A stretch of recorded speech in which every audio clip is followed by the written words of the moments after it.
Detective Marcus Chun rubbed his tired eyes and looked at the computer screen again. The clock on the wall showed it was almost midnight. He had been working for 12 hours straight, but this case would not let him rest. The video on his screen was dark and blurry. It came from a security camera near the embassy area of the city. Marcus pressed the play button one more time. A figure moved across the screen like a shadow. The person wore dark clothes that looked like military gear. The way this person walked was different from normal people. Each step was careful and planned. The figure moved from building to building, staying in the dark corners where the streetlights could not reach. The timestamp on the video showed 11:47 p.m. from the night before. Marcus had watched this same piece of video at least 50 times. Each time he noticed something new that made him more worried. The person in the video knew how to avoid cameras. They moved like someone with special training. This was not a normal person walking home late at night. Marcus picked up his phone and called his boss, Captain Rodriguez. The phone rang 3 times before Rodriguez answered with a sleepy voice. "This better be important, Chun," Rodriguez said. "Captain, you need to see this video." "I think we have a problem in the embassy district," Marcus said. Rodriguez was quiet for a moment. The embassy district was the most secure area in the city. Foreign governments had their buildings there. Any threat in that area could cause big problems between countries.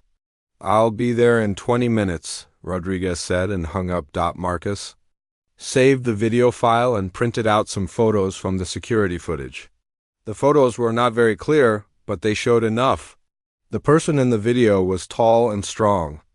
They carried a small bag and moved with the skill of someone who had military training while Marcus waited for his boss. He looked at reports from other security cameras in the area. He found 3 more videos that showed the same person on different streets.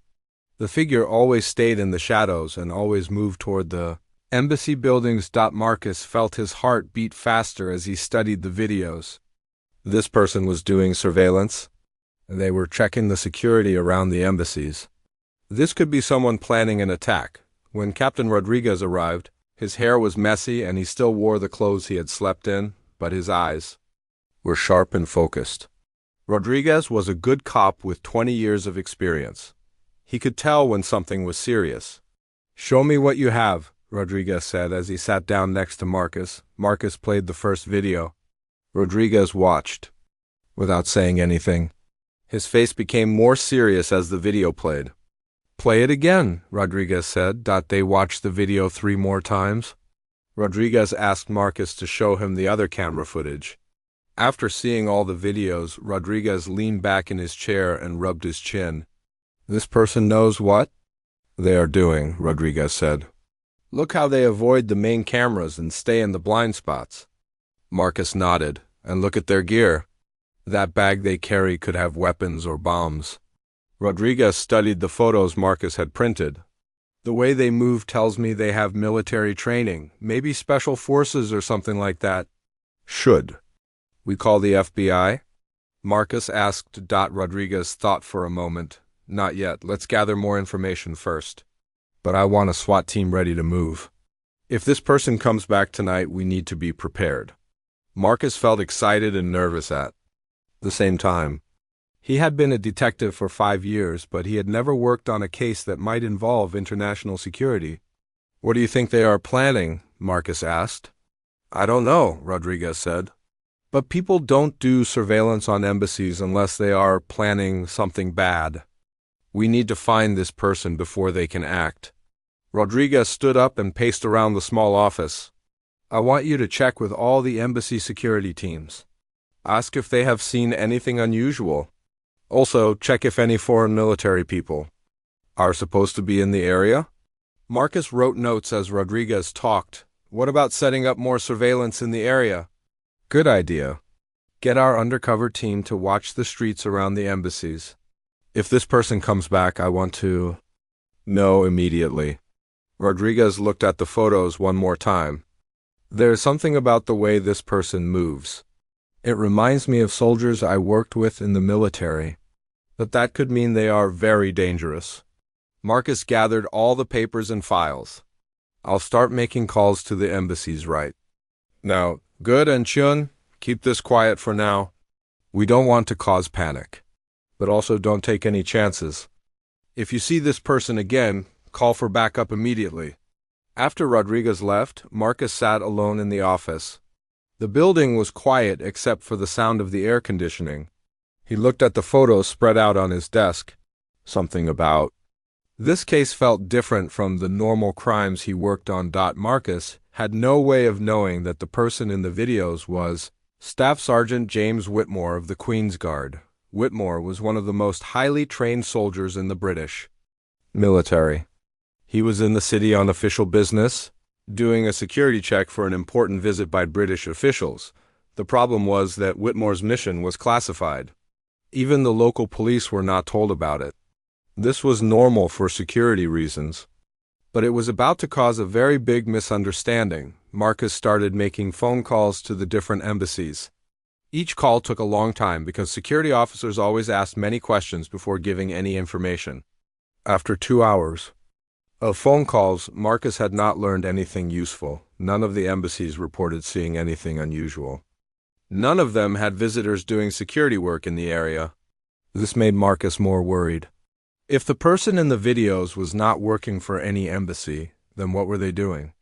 As the night went on, Marcus felt more sure that they were dealing with a serious threat. He prepared files for the SWAT team and wrote a detailed report about what he had found. Tomorrow, they would be ready to act if the mysterious figure appeared again. Marcus did not know that his hard work was about to lead to one of the most unusual encounters in police history. Staff Sergeant James Whitmore walked slowly down the hotel hallway. His legs felt heavy after the long day of meetings. It was almost midnight, and he had been working since 6 in the morning. The diplomatic security briefing had gone much longer than planned. James carried a small black bag over his shoulder. Inside were his identification papers, a laptop computer, and some basic equipment he needed for his job. He wore normal civilian clothes, dark jeans, and a simple jacket. Nothing about his appearance would tell anyone that he was one of the most highly trained soldiers in the British military. His hotel room was on the 3rd floor of a small building near the British Embassy. The hotel was not fancy, but it was clean and quiet. More importantly, it was approved by the security department for housing military personnel on official business. James put his key card in the door and heard the lock click open. The room was small but comfortable. There was a bed, a desk, a small television, and a bathroom. He dropped his bag on the desk and sat down on the bed to take off his shoes. The briefing today had been about security for an important visit next week. A high-ranking British official was coming to the city for meetings with the local government. James's job was to check all the security arrangements and make sure everything was safe. He had spent the day walking around the embassy district, looking at every building and street. He checked where police officers were stationed and looked for any security problems. This kind of work required him to move carefully and notice everything around him. James did not know that his careful movements had been recorded by security cameras. He did not know that Detective Marcus Chun had watched those videos and thought he was a terrorist planning an attack 3 blocks away. Detective Chun was still at the police station working on the case. He had set up a surveillance operation around the embassy district. Undercover police officers were watching the streets. Other officers were monitoring all the security cameras in the area. Captain Rodriguez had called a meeting with the SWAT team for early morning. He wanted his best officers ready to move quickly if the suspicious person appeared again. "We have a potential threat near the embassies," Rodriguez told his team. "Someone with military training has been doing surveillance in the area. We don't know who they are or what they are planning." The SWAT team leader was Sergeant Mike Torres. He had been with the team for 8 years and had handled many dangerous situations. Torres studied the photos and videos that Chun had collected. "This person definitely has training," Torres said. "Look how they move and how they avoid the cameras." "This is not some amateur," Rodriguez agreed. "That's why I want the full team ready. If we have to make an arrest, we need to be prepared for anything." The SWAT team spent the evening checking their equipment and planning different ways to approach a target. They studied maps of the embassy district and identified the best positions for surveillance and arrest. Back in his hotel room, James was preparing for sleep. He took a shower and changed into comfortable clothes. Before going to bed, he checked his phone for any messages from his commanding officer in London. There was one new message. It contained his schedule for tomorrow. He would meet with embassy security staff in the morning, then spend the afternoon checking more locations around the city. James set his alarm for 6 in the morning and turned off the lights. He was tired, but he had trouble falling asleep. His mind was still thinking about all the security details he had observed during the day. As a member of the Queen's Guard, James was trained to notice everything. Even small details that seemed unimportant could be crucial for protecting important people. This training had become so much a part of him that he could not turn it off, even when trying to rest. While James tried to sleep, the police surveillance team was setting up their positions around the embassy district. Detective Chun was in the command center, watching feeds from dozens of security cameras. At 2 in the morning, Chun saw something on one of the camera screens. A police car was parked in an alley near James's hotel. The officers inside were watching the building, waiting for any sign of the suspicious person they were hunting. Chun picked up his radio. "Unit 7, do you have a visual on the target building?" "Affirmative," came the reply. "All quiet here." "No movement in or out." Chun marked the time in his logbook. He was determined to catch this person before they could carry out whatever they were planning. The SWAT team had positioned themselves in a building across the street from the hotel. Through their binoculars, they could see the window of James's room. The lights had been turned off an hour ago, suggesting that whoever was inside had gone to sleep. Sergeant Torres spoke quietly into his radio. "Command, this is Torres. We have eyes on the target location. Requesting permission to maintain surveillance until dawn?" "Permission granted," Rodriguez replied. "Stay alert and report any movement." The SWAT officers settled in for a long night of watching and waiting. They had no idea that the person they were watching was a highly trained British soldier who was authorized to be exactly where he was. James finally fell asleep around 2:30 in the morning. His training had taught him to sleep lightly, ready to wake up instantly if there was any danger. Even in sleep, part of his mind stayed alert to sounds and movements around him. At the police station, Detective Chun was drinking his 4th cup of coffee. The caffeine was not helping his tiredness, but it was keeping him awake. He felt responsible for finding this potential threat before something bad happened. Chun had spent hours reading reports about terrorist attacks on embassies in other countries. The methods used in those attacks were similar to what he saw in the surveillance videos. A person doing careful reconnaissance, then disappearing until the time came to strike. Captain Rodriguez arrived at the station at 5 in the morning. He brought fresh coffee and sandwiches for the officers who had been working all night. "Any new developments?" Rodriguez asked Chun. "The target went into the hotel building around midnight and hasn't come out," Chun reported. "The building has been under constant surveillance." Rodriguez studied the live camera feeds on Chun's computer. "Good work. I think it's time to move. We can't let this person slip away again." Rodriguez picked up his radio and called Sergeant Torres. "Torres, prepare your team for entry. We're going to take this person into custody." "Copy that, Captain."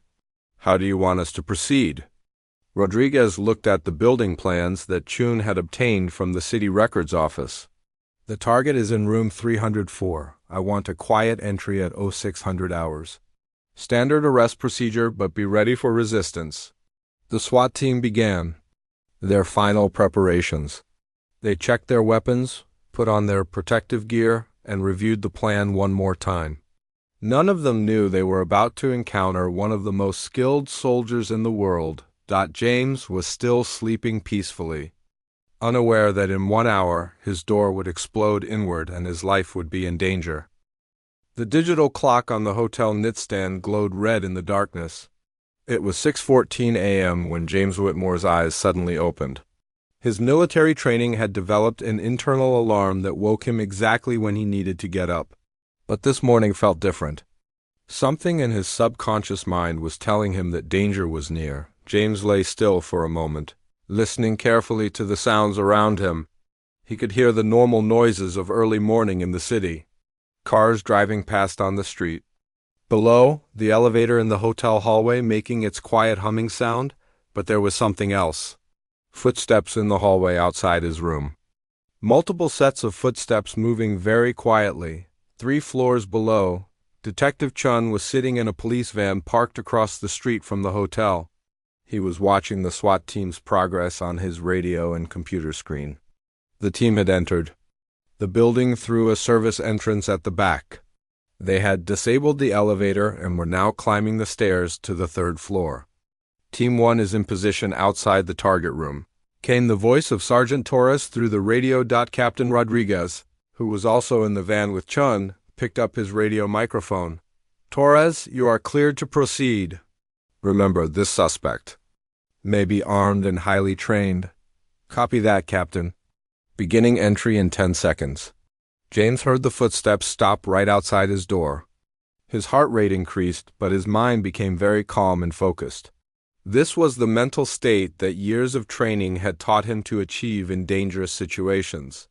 He could think clearly and react quickly when his life was in danger. Moving. Very slowly and quietly, James rolled out of bed and onto the floor. He stayed low and moved toward the corner of the room farthest from the door. His civilian clothes were folded neatly on a chair, but there was no time to get dressed. He was wearing only underwear and a t-shirt. The SWAT team outside the door was making their final preparations. There were 6 officers total. 2 of them carried a heavy metal tool called a battering ram to break down the door. 2 others had flashbang grenades ready to throw into the room. The last 2 officers had their weapons drawn and were ready to rush inside as soon as the door was open. Sergeant Torres looked at his watch. It was exactly 6:15 a.m. He gave a hand signal to his team. The first officer pulled the pin from a flashbang grenade and held it ready. The 2 officers with the battering ram positioned themselves on either side of the door.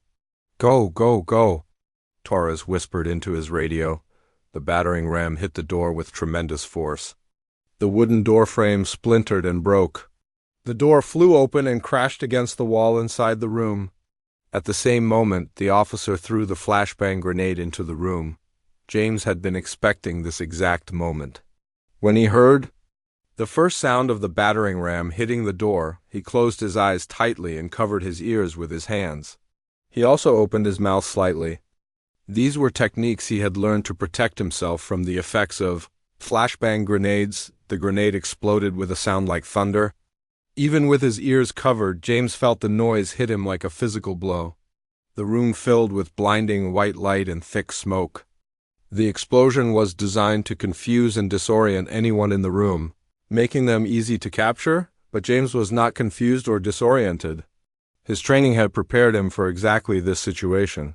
While the SWAT officers were still moving through the doorway, James was already planning his response. The first SWAT officer came through the door fast and low, his weapon ready to fire. He was wearing heavy protective gear and a helmet with a face shield. Through the smoke, he could not see James, who was crouched in the corner behind the bed. "Police! Get on the ground!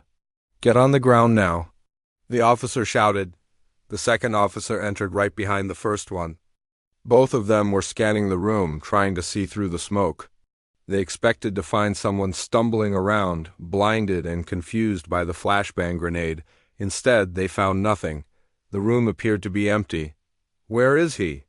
The first officer said into his radio. From his position behind the bed, James could see the legs of both officers.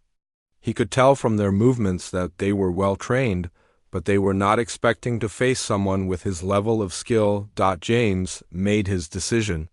He could not let these officers arrest him.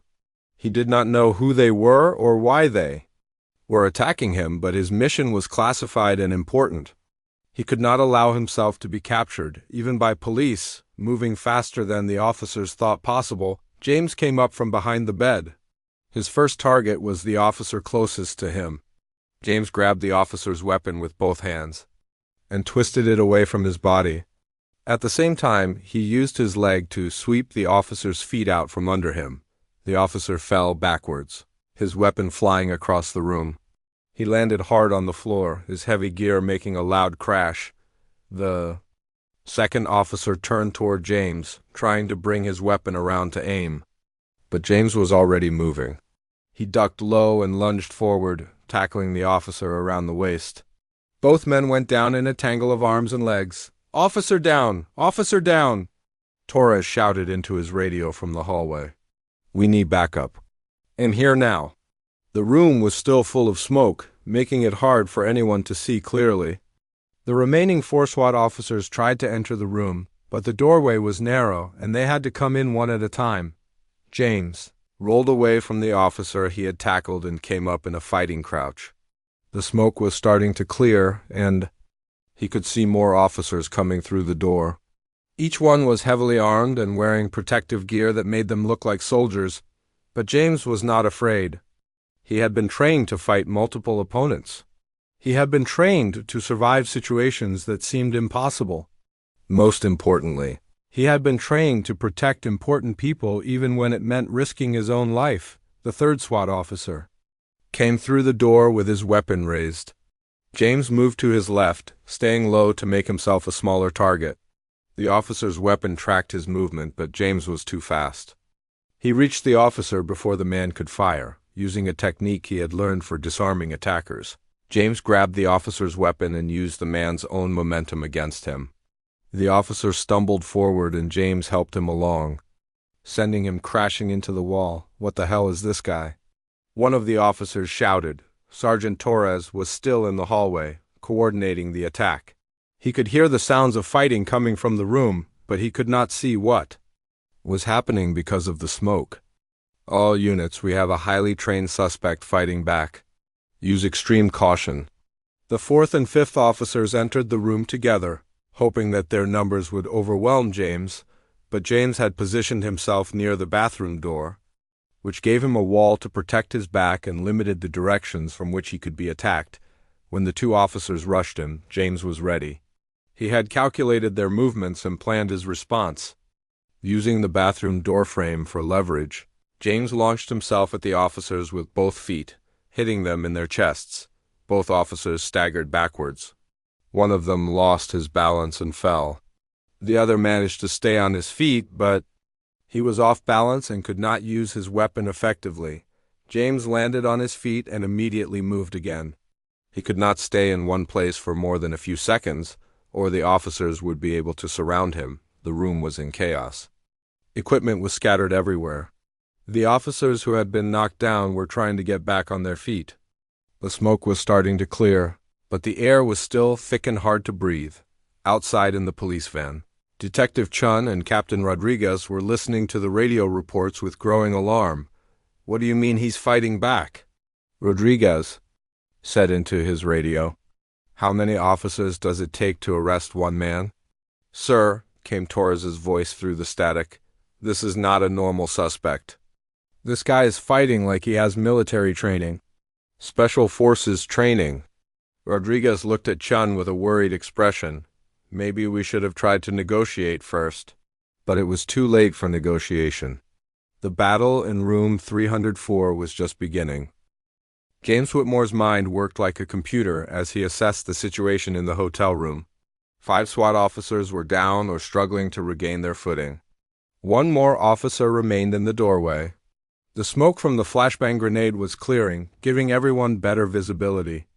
This was both good and bad for James. He could see his opponents more clearly, but they could also see him, years of training at the most elite. Military facilities in Britain had prepared James for exactly this type of situation. As a member of the Queen's Guard, he had learned to protect important people against trained assassins and terrorists.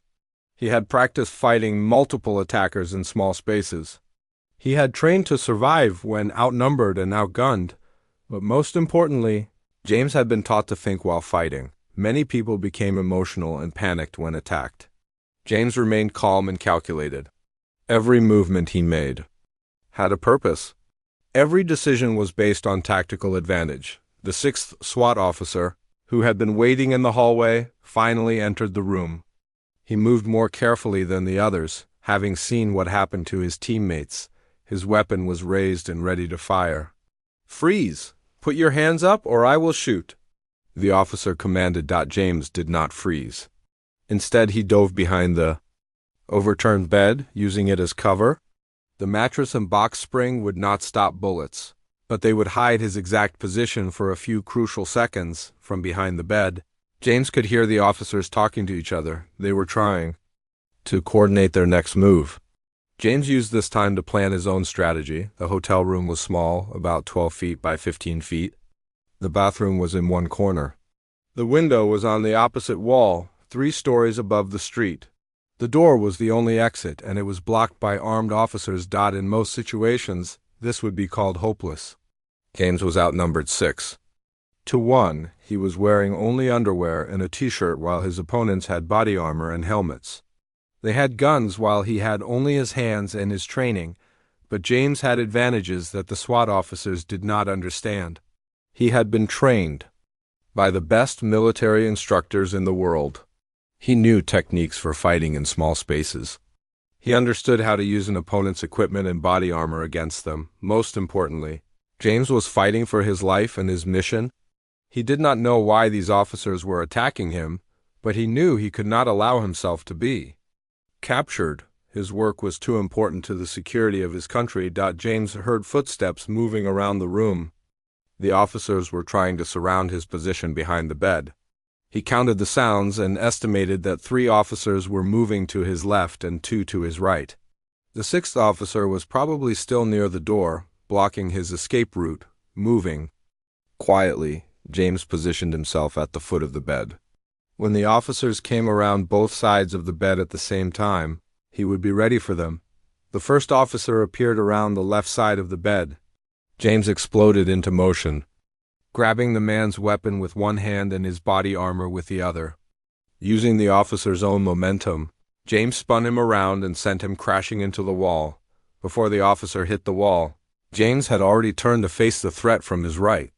2 officers were coming around that side of the bed together. James picked up a lamp from the nightstand and threw it at the first officer. The lamp hit the man in the face shield of his helmet, causing him to stumble backwards into his partner. Both officers went down in a tangle of arms and legs. James jumped over the bed and landed next to them. Moving with lightning speed, he grabbed weapons from both officers and threw them across the room, where they skidded under the bathroom door. The remaining 3 officers were now trying to regroup. They had realized that their usual tactics were not working against this opponent. James was too fast, too skilled, and too smart. Sergeant Torres, who was near the door, spoke into his radio. "Command, we need more backup. This suspect is neutralizing our team faster than we can react." Captain Rodriguez's voice came back immediately.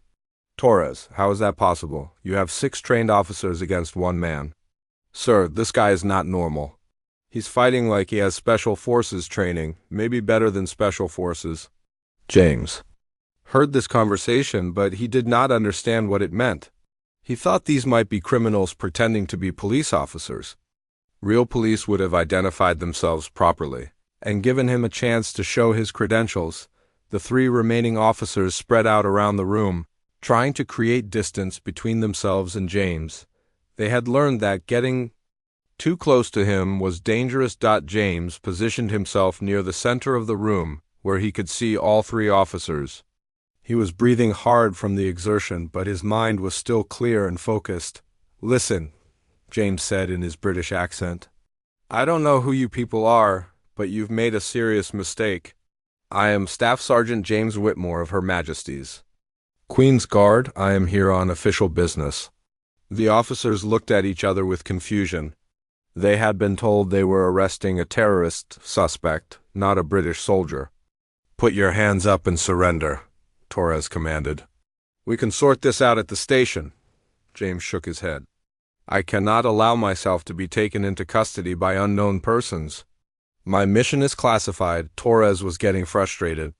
His team was supposed to be the best in the city, but they were being outfought by 1 man in his underwear. This was not how things were supposed to go. "Final warning," Torres said. Surrender now or we will use lethal force. James felt a chill run down his spine. These people were threatening to kill him. His training told him that he had to assume they were serious about this threat, moving faster than any of the officers thought possible. James rolled to his left and came up next to the officer who was closest to the window. Before the man could react, James had grabbed him and positioned him as a human shield between himself and the other two officers. Now we have a different situation, James said calmly. Your friend here is going to help me understand what is really happening. The officer in James's grip was struggling, but James had him in a hold that made movement impossible without causing injury to himself. Let him go, Torres shouted. Let him go and we can talk. We can talk right now, James replied. Start by explaining who sent you and why you are attacking a British soldier. Down in the police van, Detective Chun was listening to the radio reports with growing amazement. The suspect was not only fighting back against the SWAT team, but he was winning.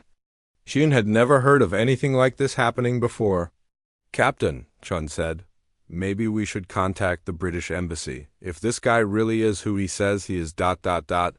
Rodriguez was thinking the same thing. The situation was spinning out of control. What had started as a simple arrest was turning into an international incident. But before Rodriguez could make that decision, Torres's voice came over the radio again.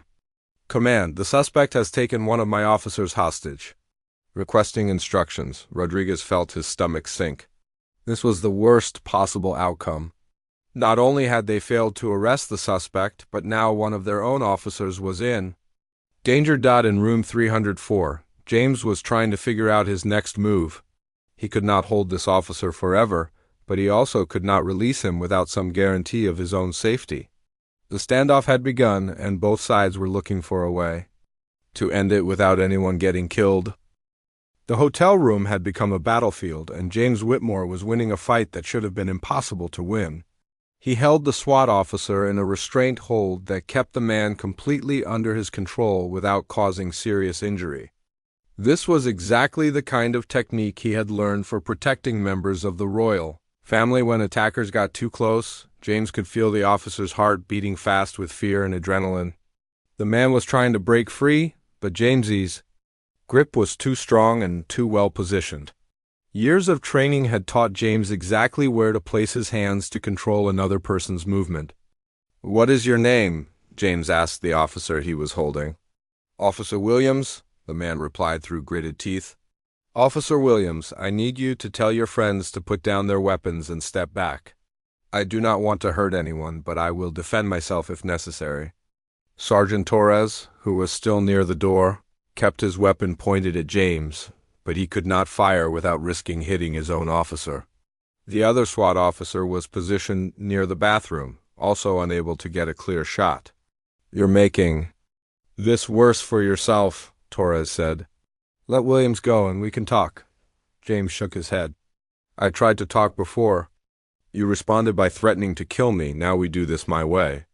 What happened next would be talked about in police training schools for years to come. James, while still holding Officer Williams, began to move toward the other two officers. He used Williams as a shield, but he also used the man's body weight and position to his advantage. As James approached the officer near the bathroom, he suddenly shifted his grip on Williams.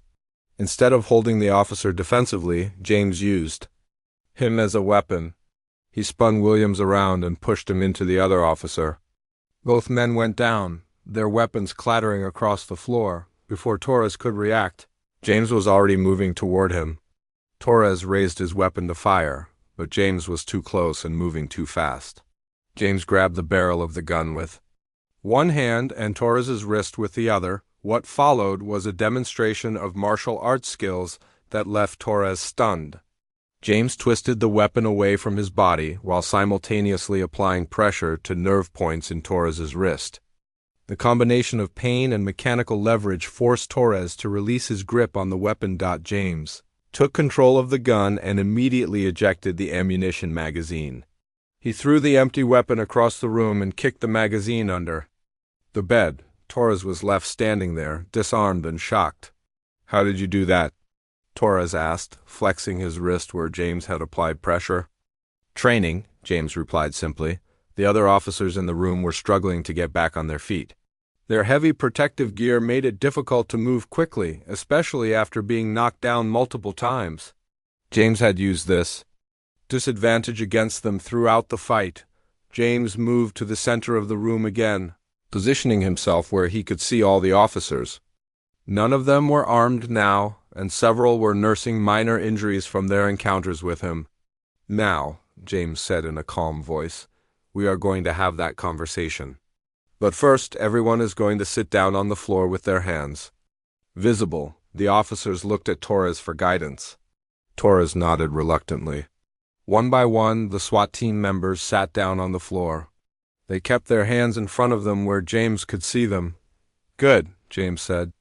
Now, Sergeant Torres, you are going to use your radio to call your commander. You are going to tell him that there has been a serious misunderstanding. Torres reached slowly for his radio. Command, this is Torres. Torres, what is your status? Came Rodriguez's voice. Sir, we have a situation. The suspect has, well, he has neutralized our entire team. He wants to talk to you directly. There was a long pause before Rodriguez replied. Say again, Torres. Sir, the suspect has disarmed all 6 officers. He says he is a British soldier and that this is all a misunderstanding. Down in the police van, Rodriguez and Chun looked at each other with disbelief. A single man had defeated an entire SWAT team? It seemed impossible. Put him on the radio, Rodriguez said finally. Torres looked at James and held out the radio. James took it carefully, keeping his eyes on the officers around him. This is Staff Sergeant James Whitmore of Her Majesty's Queen's Guard, James said. Into the radio. I am here in your city on official business authorized by both the British and American governments. Your officers attacked me without warning or proper identification. Rodriguez was quiet for a moment, processing this information. Mr. Whitmore, this is Captain Rodriguez. We had reports of suspicious activity in the embassy district. We believed. You might be a terrorist threat? I understand your concern, James replied. But if you had contacted the British embassy, they would have confirmed my presence here. I am conducting a security assessment for an upcoming diplomatic visit. Chen, who was listening to the conversation, quickly pulled up contact information for the British embassy on his computer. He showed Rodriguez the phone number. Mr. Whitmore, Rodriguez said, I'm going to contact the British embassy to verify your identity. Can you wait while we sort this out? I can wait, James said. But I want to make something clear. Your officers are not injured seriously, but they could have been. I used only the minimum force necessary to defend myself. If you had sent people who intended to kill me, some of them would not be going home today. This statement sent a chill through everyone listening. The SWAT officers in the room looked at James with new respect and fear. They realized that he had been holding back during the fight. He could have hurt them much worse than he did. We understand, Rodriguez said. Please stay calm while we verify your information. Rodriguez immediately called the British embassy. The phone rang several times before someone answered. British Embassy, this is the duty officer. This is Captain Rodriguez with the city police. We have a situation involving someone who claims to be Staff Sergeant James Whitmore of the Queen's Guard. Can you verify his presence in the city? There was a pause while the duty officer checked his records. Yes, Captain. Sergeant Whitmore is here on official business. Is there a problem? Rodriguez felt his stomach sink. They had attacked an allied soldier who was here legally. This was going to be a diplomatic nightmare. There has been a misunderstanding, Rodriguez said carefully. We will resolve it immediately. Back in the hotel room, James was still watching the 6 SWAT officers. They were sitting quietly, no longer trying to resist or escape.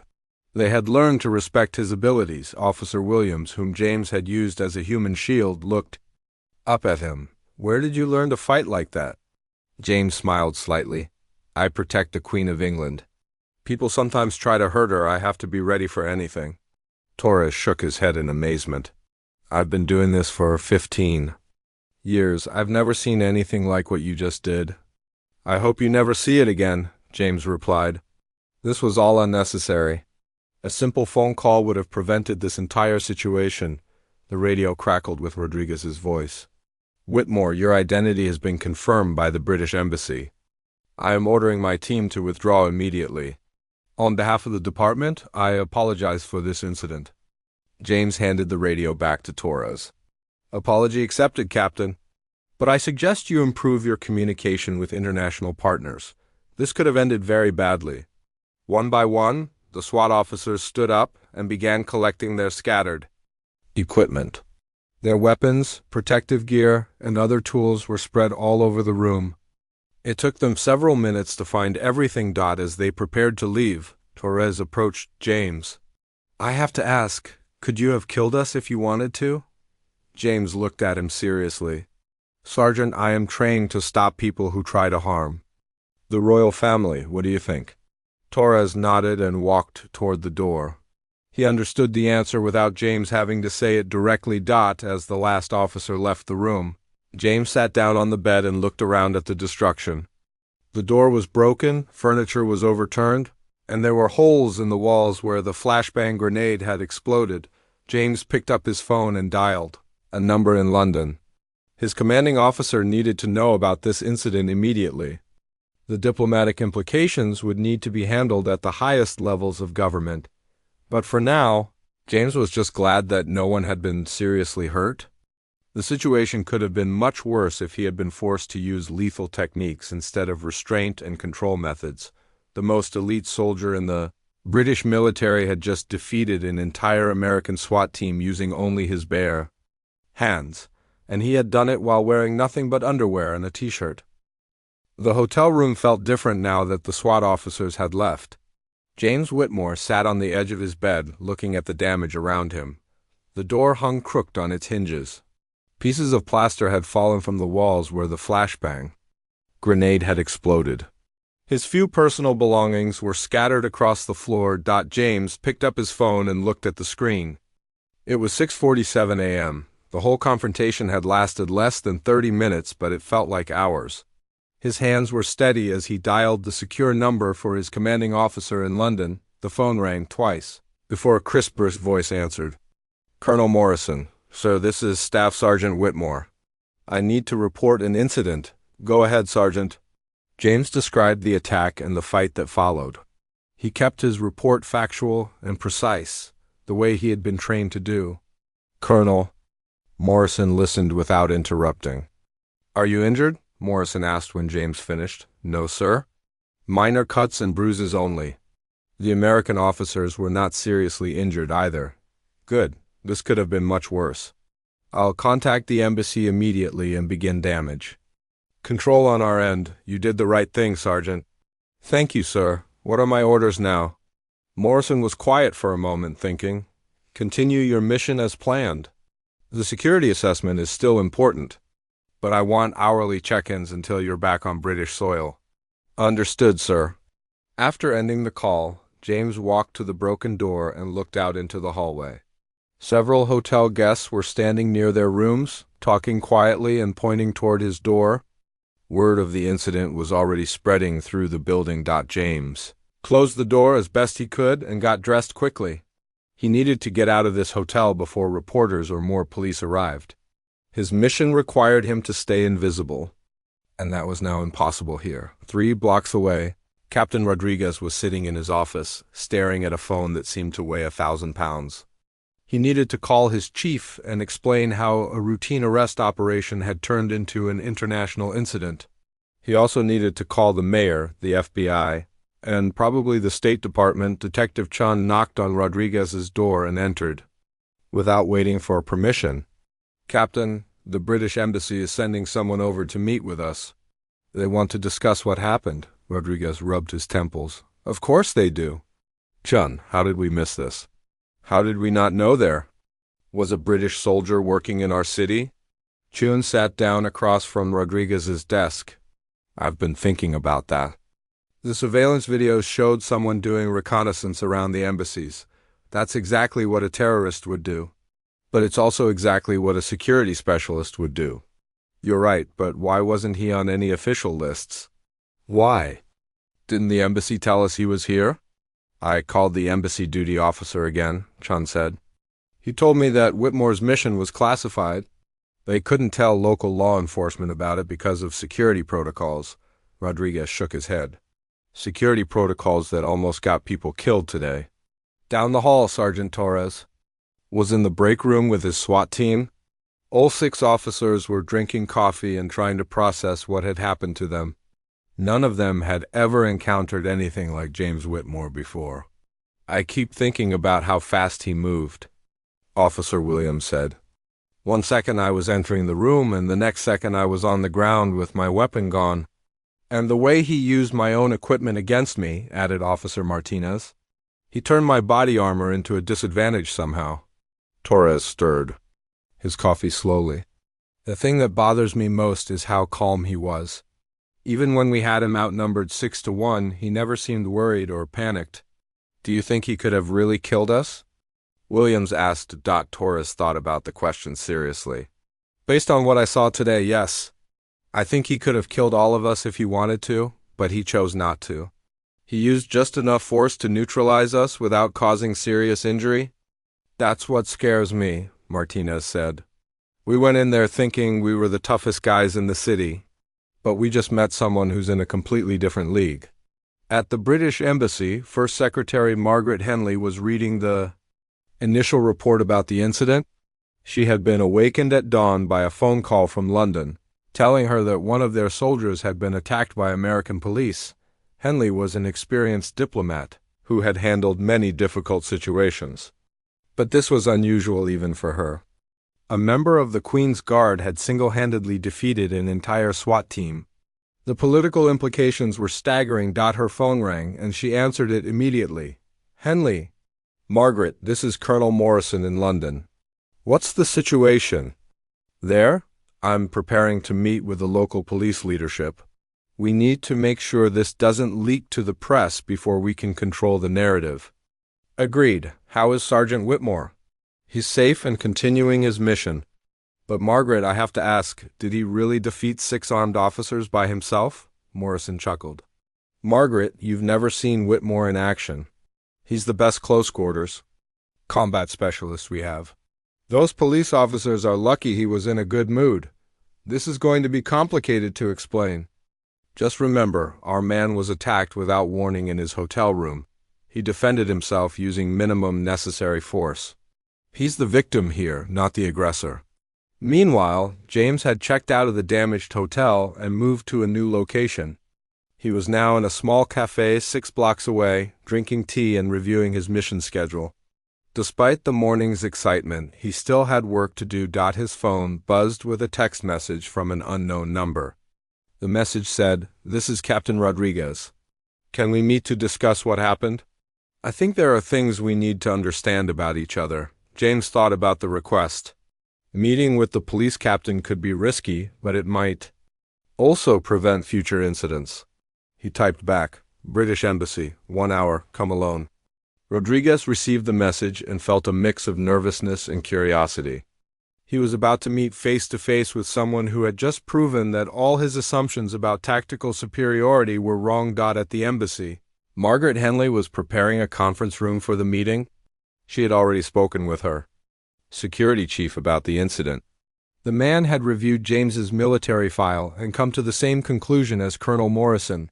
Ma'am, the security chief said, Sergeant Whitmore is probably one of the 10 most dangerous men in the world.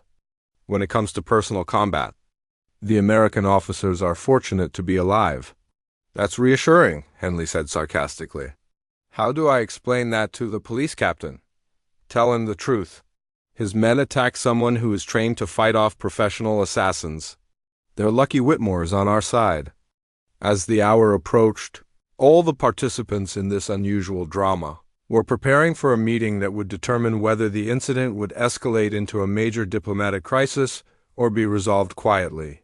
James finished his tea and walked toward the embassy, thinking about how to explain his actions without revealing classified information about his training methods. Rodriguez drove across the city, wondering how he would look his officers in the eye after learning what kind of opponent they had really faced. Neither man knew that their meeting would lead to a new understanding between their organizations, and a friendship based on mutual respect for each other's skills and dedication to protecting others. The British Embassy conference room was elegant but simple. A long wooden table sat in the center, surrounded by comfortable chairs. British and American flags stood in opposite corners.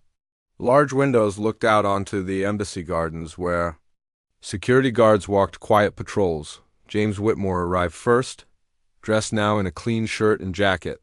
He looked like any other businessman, giving no sign of the extraordinary combat skills he had demonstrated just hours earlier. He sat at one end of the table and waited calmly for the others to arrive. Captain Rodriguez entered the room 5 minutes later, accompanied by First Secretary Margaret Henley. Rodriguez was nervous, though he tried not to show it. He had spent the drive to the embassy thinking about what to say to the man who had embarrassed his entire SWAT team. "Sergeant Whitmore," Henley said, making introductions. "This is Captain Rodriguez of the City Police Department." The two men shook hands. Rodriguez was surprised by the normalcy of the handshake. James's grip was firm but not crushing. There was no attempt to intimidate or show dominance. "Captain," James said politely, "thank you for agreeing to meet." They all sat down at the table. Henley had prepared folders containing the official reports of the incident, but she sensed that this conversation would be more important than any paperwork. "Sergeant Whitmore," Rodriguez began, "I owe you an apology. My officers acted on incomplete information, and the result could have been tragic." James nodded. "Apology accepted, Captain. But I think we need to understand how this happened so it doesn't happen again." Rodriguez opened his folder and pulled out the surveillance photos that Detective Chun had taken from the security cameras. He placed them on the table where James could see them. "These photos are what started everything," Rodriguez explained. "Our analysts saw someone conducting surveillance around the embassy district. The person in the photos moved with military precision and seemed to be avoiding security cameras." James looked at the photos with interest. He could see himself moving between buildings, staying in shadows, observing security positions. From a police perspective, his behavior did look suspicious. "I understand your concern," James said. "From your point of view, these photos showed someone preparing for an attack." "Exactly. We had no way of knowing you were here legally. The embassy never notified us of your presence," Henley spoke up. "That's because Sergeant Whitmore's mission is classified. We couldn't inform local authorities without compromising operational security." Rodriguez felt frustrated, but that's exactly the problem. "How can we protect your embassy if we don't know who is supposed to be here?" James leaned forward. "Captain, let me explain something about my work. I protect members of the royal family from people who want to hurt them. Some of these people are very skilled and very dangerous. My training has to be better than theirs. I'm beginning to understand that," Rodriguez said. "What my team experienced this morning was unlike anything we've ever encountered." "Your officers are brave and well-trained," James said. "But they were trained to arrest criminals and stop normal threats. I was trained to fight professional killers." Rodriguez looked at the photos again. "When you were doing surveillance in these pictures, what exactly were you looking for?" "I was identifying potential security weaknesses that an attacker might exploit. Places where someone could position themselves to threaten visiting officials. Escape routes that terrorists might use. Security camera blind spots that needed to be covered." "So you were doing the same thing a terrorist would do, but for the opposite reason." "Precisely. To protect important people, I have to think like the people who want to hurt them." Henley pulled out another folder. "Captain, I think you should see Sergeant Whitmore's military record. Obviously, most of it is classified, but I can share some general information." She handed Rodriguez a single sheet of paper. As he read it, his eyes widened.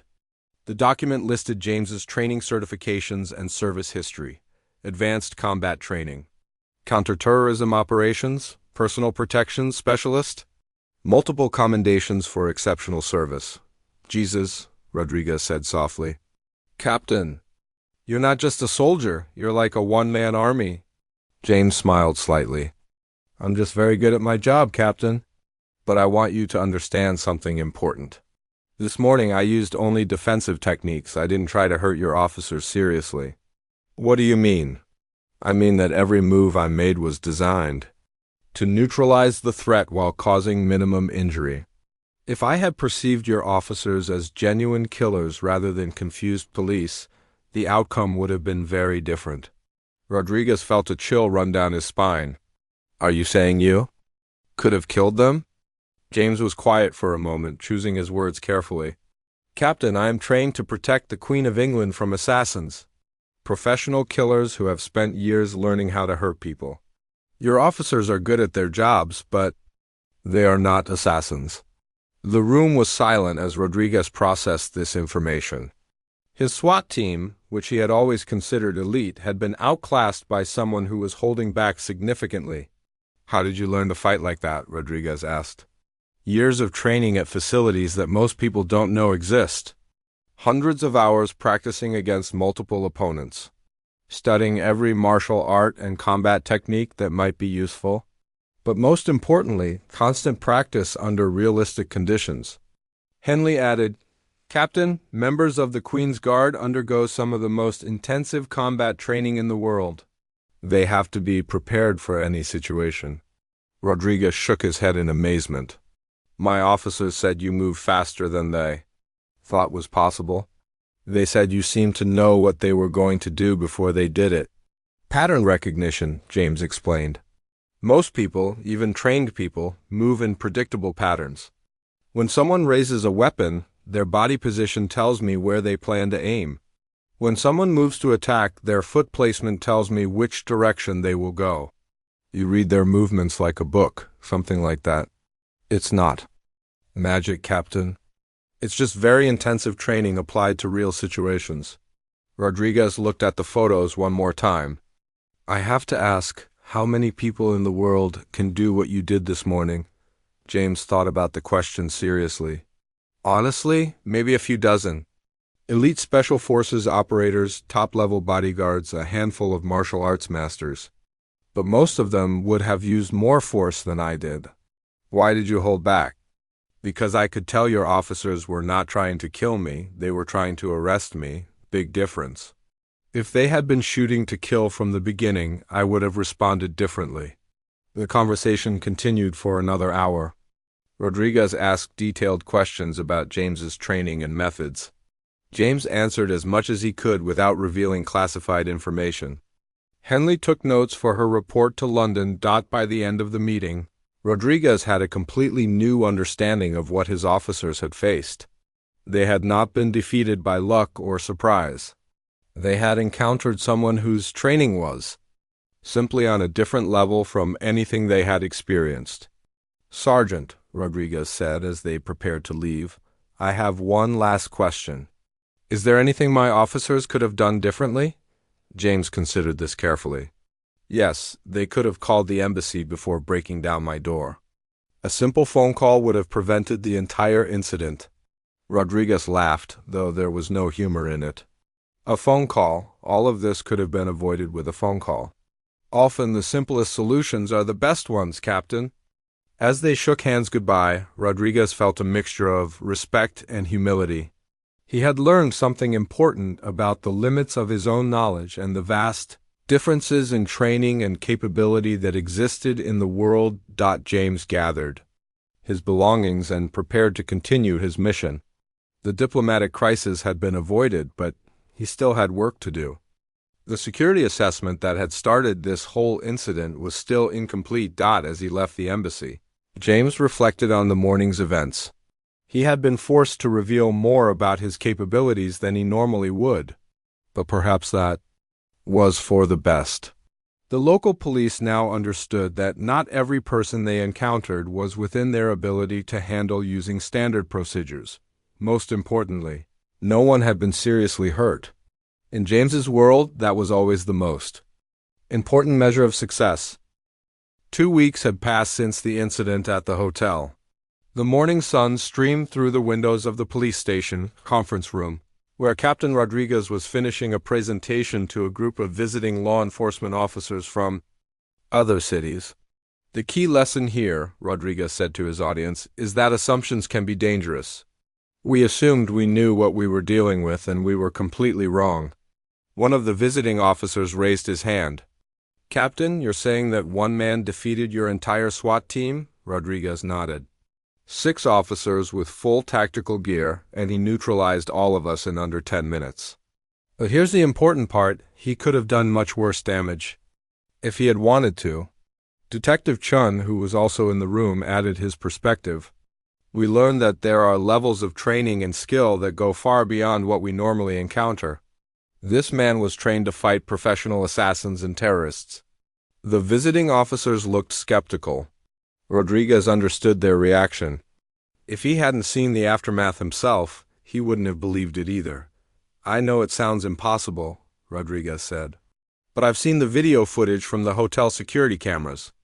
I've talked to each of my officers about what happened. And I've learned more about the level of training that elite military units receive.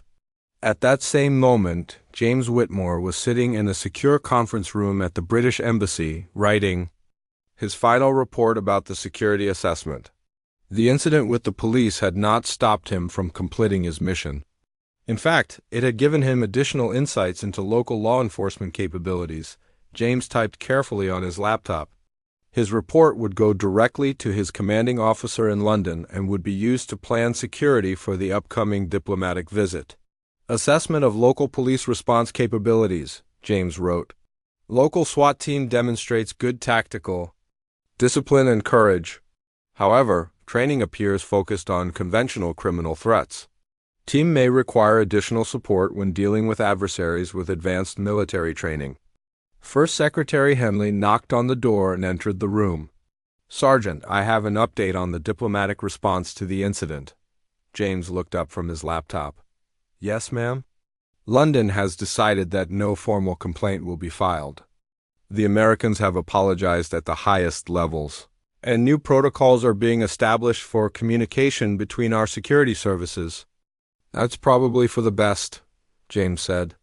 Captain Rodriguez seems like a good man who was doing his job with the information he had. Speaking of Captain Rodriguez, he's asked if you would be willing to speak to his officers about your training. Methods, not the classified parts, obviously, but general concepts that might help them. James thought about the request. I suppose that could be useful. It might prevent future misunderstandings. 3 days later, James found himself standing in front of the 6 SWAT officers who had attacked him in the hotel room. The atmosphere was tense at first, but James's calm demeanor helped everyone relax. I want to start by saying that each of you acted professionally and courageously, James began. You were given information about a potential threat, and you responded appropriately based on that information. Sergeant Torres, who was leading the session, looked relieved. Thank you for saying that. We've all been wondering if we made serious mistakes. The only mistake was in the intelligence gathering, not in your response, James said. However, I can share some observations that might help you in future situations. For the next 2 hours, James talked about situational awareness, reading body language, and recognizing different levels of threat. He demonstrated some basic defensive techniques and explained how to identify when an opponent has advanced training. The most important thing, James said as the session ended, is to remember that there will always be people in the world who are more skilled than you are. That's not a failure on your part, it's just reality. Officer Williams, whom James had used as a human shield during the fight, raised his hand. Sergeant, can you teach us to fight the way you do? James smiled. Officer, I started my training when I was 18 years old. I've been doing this for 12 years, and I train 6 hours a day when I'm not on assignment. It's not something you can learn quickly. But some training would be better than none, right? Absolutely, but remember, your job is different from mine. You're trying to arrest people and keep the peace. I'm trying to keep people alive when others are trying to kill them.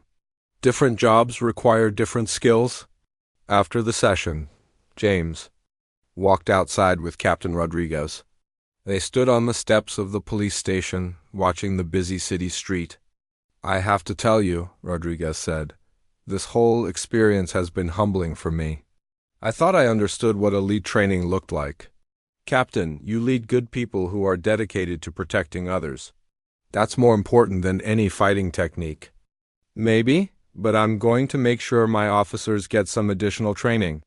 Not to your level, obviously, but enough to recognize when they're facing someone with advanced skills." James nodded. "That's wise. And Captain, thank you for handling this situation professionally. It could have become much more complicated. Thank you for not seriously hurting my people." "We both know you could have." The two men shook hands, and James walked back toward the embassy district. His work in the city was nearly complete. In 2 days he would fly back to London and return to his regular duties protecting the royal family. 6 months later, the incident had become legendary within certain law enforcement circles. Police training academies used it as a case study in the importance of intelligence gathering and communication with other agencies. The new protocols established between British and American security services prevented any similar incidents. Future visits by British officials would be coordinated with local law enforcement to avoid misunderstandings. Captain Rodriguez implemented new training programs for his SWAT team, focusing on recognizing different types of threats and understanding the limits of their own capabilities. The officers who had fought James became some of the most respected members of the force, known for their humility and willingness to continue learning. Detective Chun was promoted to sergeant and put in charge of liaison activities with foreign embassies. His careful analysis of the original surveillance footage was credited with helping to resolve the diplomatic aspects of the incident. James returned to London and resumed his duties without fanfare. His commanding officers were pleased with his professionalism in handling a difficult situation.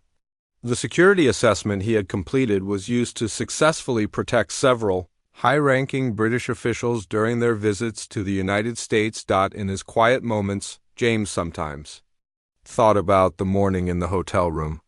He was grateful that no one had been seriously injured and that the incident had led to better understanding between the two countries' security services. The story of how a single member of the Queen's Guard had defeated an entire SWAT team became a reminder that in the complex world of international security, assumptions could be dangerous and communication was essential. Most importantly, it demonstrated that even in the most tense and dangerous situations, professional training and discipline could prevent tragedy. James had used his skills not to harm others, but to protect himself while minimizing damage to everyone involved. Years later, when young officers asked Captain Rodriguez about the most important lesson of his career, he would tell them about the morning when he learned that there was always more to learn, always someone more skilled, and always a need for humility in the face of the unknown. And somewhere in London, James Whitmore continued his quiet work of protecting the most important people in Britain, carrying the knowledge that his skills had been tested under the most extreme circumstances and had proven sufficient not just for victory, but for victory achieved with honor and restraint.